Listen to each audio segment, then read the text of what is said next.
हाय दोस्तों, स्टूडेंट परिवार में आप सभी का पुनः स्वागत करते हैं। और आज हम उसी क्रम में आज फिर हिंदी वर्णमाला का तीसरा वीडियो लेकर आए हैं। आज हम स्वरों के वर्गीकरण में आगे हम पढ़ेंगे। इससे पहले हम दो प्रकार पढ़ चुके हैं। एक प्रकार पढ़े थे मात्रा या उच्चारण काल के आधार पर स्वर, और दूसरा पढ़े थे जीभ के प्रयोग के आधार पर। आज हम तीसरा पढ़ेंगे। क्या पढ़ेंगे? मुख द्वार के खुलने के आधार पर, यानी कोई भी स्वर हो मुख द्वारा किस तरह से खुलता है उसके बारे में आज हम पढ़ेंगे। तो आइए साथियों, हम बात करते हैं विवृति। विवृति क्या होता है? विवृति को इंग्लिश में हम ओपन कहते हैं। यानी कोई भी स्वर होगा, अगर हम बोलेंगे तो ओपन मतलब होता है खुला। यानी कि कहने का मतलब है कि जिन स्वरों के उच्चारण में मुख द्वार पूरा खुलता है, यानी कि जब पूरा खुलेगा उसको ही क्या कहते हैं? विवृत कहते हैं। क्या होता है? जैसे स्वर आ जाता है आ बोलने से मुंह पूरा खुल जाता है, उसी तरह से ही इसी को ही क्या बोलेंगे? विवृत बोलेंगे। एक ही होता है स्वर आ, इसी को ही विवृत बोलते हैं। उसके बाद हम बात करते हैं अर्धविवृत। अर्धविवृत क्या होता है? इसी को बोलते हैं हाफ ओपन, यानी कि आधा खुला हुआ। जिन स्वरों के उच्चारण में मुख द्वार आधा खुलता है, मुख द्वार आधा खुलता है, उसी को ही क्या बोलते हैं? अर्धविवृत बोलते हैं। अर्धविवृत क्या होता है? अ होता है, आय होता है, अ होता है, आय होता है, अ होता है। ये होता है क्या? अर्धविवृति। इसके बाद हम इसी क्रम में आगे पढ़ेंगे। संवृत्त क्या होता है? इसको अंग्रेजी में क्लोज बोलते हैं। कोई भी स्वर है, यानी कि क्लोज मतलब होता है बंद। तो जिन स्वरों के उच्चारण में मुख द्वार लगभग बंद रहता है, उसी को ही क्या बोलते हैं? संवृत्त बोलते हैं। क्या होते हैं संवृत्ति? छोटी, बड़ी, छोटा मुंह, बड़ा मुंह, ये क्या होते हैं? संवृत्त होते हैं। इसके बाद हम बात करते हैं क्या? अर्धसंवृत्त। अर्धसंवृत्त क्या होता है? हाफ क्लोज कहते हैं। जिन स्वरों के उच्चारण में मुख द्वार आधा बंद रहता है, उसी को ही अर्धसंवृत्त कहते हैं। क्या होता है?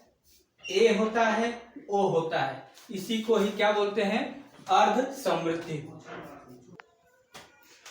तो दोस्तों, हम बात करते हैं अब स्वरों के वर्गीकरण में। चौथा प्रकार होता है होठों की स्थिति के आधार पर। ये कितने प्रकार के होते हैं आइए जानते हैं। अवृतमुखी। अवृतमुखी क्या होता है इसके बारे में हम जानेंगे। जिन स्वरों के उच्चारण में होठ की वृत्तमुखी या गोलाकार नहीं होते हैं, जो होठ होता है वृत्तमुखी नहीं होता है, उसी को ही क्या बोलते हैं? अवृतमुखी। क्या होता है अवृतमुखी? भाई कौन कौन से स्वर होते हैं? जैसे अ हो जाता है, आ होता है, छोटी ई, बड़ी ई, ए, आय। बोल कर भी देख सकते हैं आप। अ, आ, छोटी ई, बड़ी ई, ए, आय, ये सब क्या होते हैं? अवृतमुखी होते हैं। अब हम बात करते हैं वृत्तमुखी क्या होता है। वृत्तमुखी क्या होता है ये जानते हैं। जिन स्वरों के उच्चारण में होठ वृत्तमुखी या गोलाकार होते हैं, यानी कि जो स्वर का उच्चारण करते हैं तो जो हमारा होठ होता है क्या होता है? गोलाकार हो जाता है, उसी को ही क्या बोलते हैं? वृत्तमुखी बोलते हैं। कौन कौन से होते हैं? छोटाऊ, बड़ाऊ, ओ, औ, ये चार होते हैं जो कि क्या होता है? गोलाकार उच्चारण होते हैं। अब हम बात करते हैं किसका? अब बात करते हैं पांचवा प्रकार। स्वरों के वर्गीकरण में पांचवा प्रकार क्या क्या होता है? पांचवा प्रकार है हवा के नाक व मुंह से निकलने के आधार पर। जो हवा है नाक और मुंह के निकलने के आधार पर हम बात करते हैं। तो पहला इसमें हो जाता है निरनुनासिक स्वर। निरनुनासिक स्वर क्या होता है आइए जानते हैं। जिन स्वरों के उच्चारण में हवा केवल मुंह से निकलती है, जिन स्वरों के उच्चारण में हवा जो है केवल मुंह से निकलेगा, उसी को ही क्या बोलते हैं? निरनुनासिक स्वर बोलते हैं। इसी को ही मौखिक स्वर भी कह सकते हैं। और क्या क्या होता है यह, आइए जानते हैं। अ होता है, आ होता है, छोटी ई होता है, और भी हो सकते हैं। ये होता है निरनुनासिक स्वर। अब हम बात करते हैं कौन सा, दूसरा प्रकार, अनुनासिक स्वर क्या होता है। अनुनासिक स्वर क्या होता है, तो आइए जानते हैं।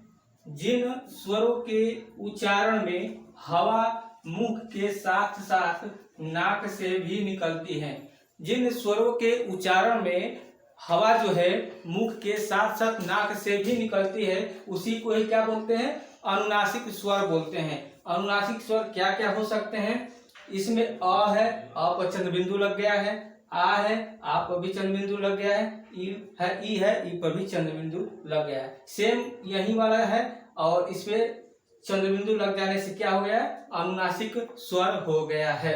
तो साथियों, आज हम स्वरों के वर्गीकरण का जो 5 प्रकार है, आज हम लोगों ने समाप्त कर दिया है। तो उम्मीद है कि आप लोगों को मेरा ये वीडियो समझ में आया होगा, और समझ में आया होगा तो लाइक, सब्सक्राइब, शेयर जरूर करिएगा। धन्यवाद।